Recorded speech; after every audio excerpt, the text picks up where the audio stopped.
So, Michael, I'd be really interested to talk to you about this stage of embedding these behaviours in the workplace that we call integration. So what happens after the training, even, if the training is just a one-off thing, what happens after that, or in the period between a training and a follow-up event? How does an organisation or how does a group make sure that managers are taking these skills and actually growing them and evolving them and using them in the workplace? How do we make this part of the everyday coaching conversational style? I think there's two main ways. One is to focus on the managers actually using those skills and their experience of that. So usually towards the end of a training session, we'd be talking about integration as a topic. Yes. Classical sort of training action planning piece.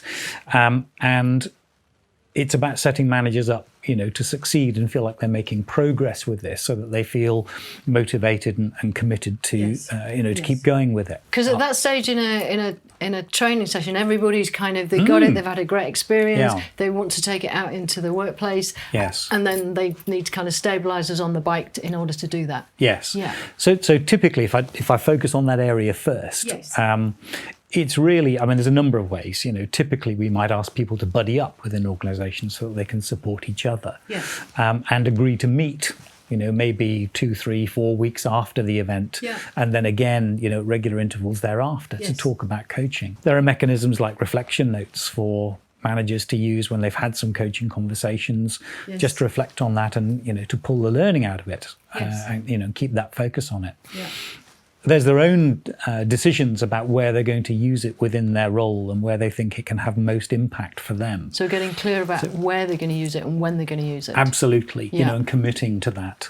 There's a pretty key decision about whether to be overt or covert with the coaching. So what I mean by that is, whether perhaps to gather your team around and say, hey, folks, I've had some of this training. I've been on a course. Exactly. And here's what I think the benefits are to all of us, of me working differently with you.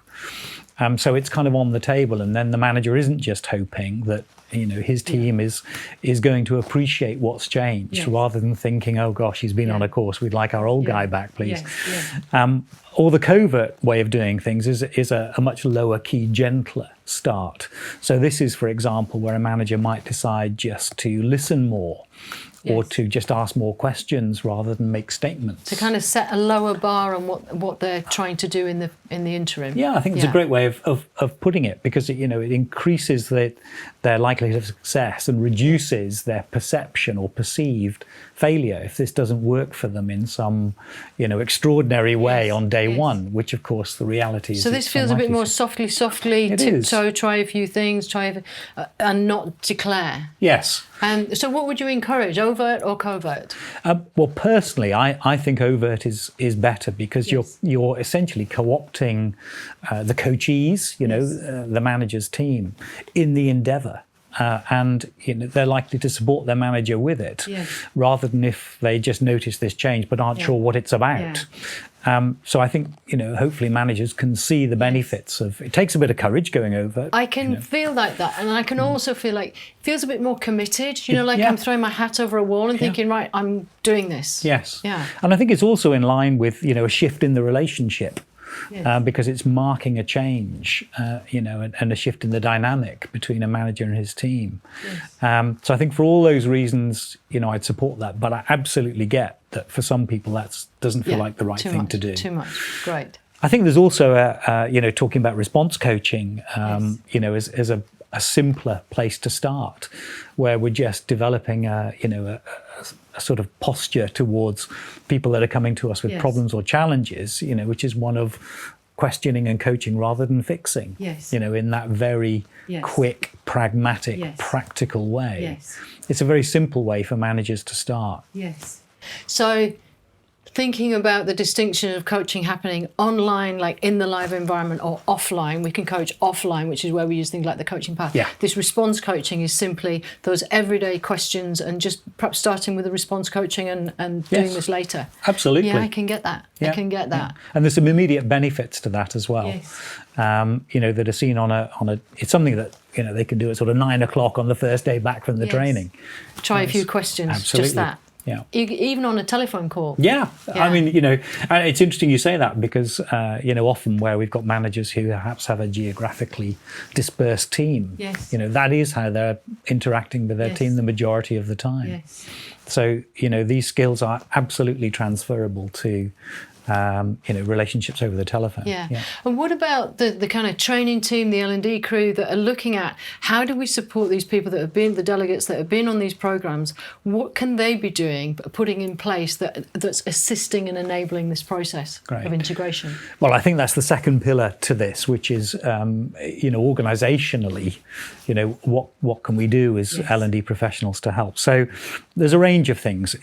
One, we've seen organisations organise sort of refresher and taster sessions over lunchtimes, for example. They create an alumni of people that have been on these training sessions. People within particular cohorts of training agree to support each other as a group. Like in webinars. And meet together. Yes. It can be wound into things like managers' competencies. So, managers become appraised on being able to deploy these skills, and what gets measured gets done. So, it's built in systemically to an organisation. I think to have it talked about is an important thing. So is it on agendas of meetings? Do we talk about how we're doing with coaching as a team? Does my boss ask me with coaching? Do they give me a little bit of feedback and say, actually, hey, I noticed you're having different sort of conversations with your team there. How are you finding that's working? So I think where it can be sewn into the organisation in that way, that can be a very helpful way of promoting it. And I know that some of the programs we run are actually accredited programs that kind of span over a period of time.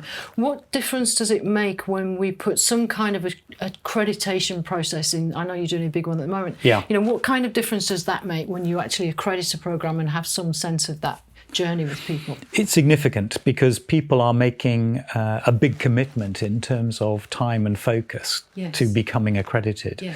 It's also significant because it's more expensive than just training someone for 2 days.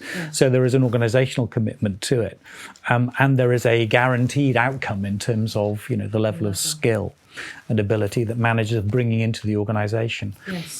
So typically, organisations will be able to develop an internal cadre of coaches, for example, that they can deploy. As well as those people being able to coach ad hoc on a daily basis. They can create these more formal structures, that supports the organisation's development. So by definition, that's another aspect of keeping this alive. Great. So I guess just to pull this together in summary then, what are the kind of core thoughts, considerations would you kind of sum up for us in terms of helping this thing live and breathe in the organisation going forward? So I think it is to support these two pillars. The first pillar being to support the individual managers in how they're going to take this forward, what is most likely to succeed for them. How can we encourage them to stay committed to this? Because inevitably there are going to be challenges, time pressures will be on, deadlines will be there, people will resist. So, we have to support people, to overcome those barriers. And then organisationally, that support needs to be tailored, I think, for, what's possible for us, what resources we have, what do those managers need? It's a bit like, when people come back from a course, there are sort of small, delicate flames there that, one has to sort of tend and nurture.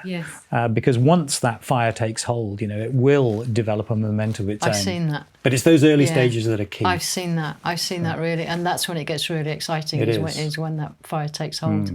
Great. Michael, that's been wonderful. Thank you so much for your time. Great.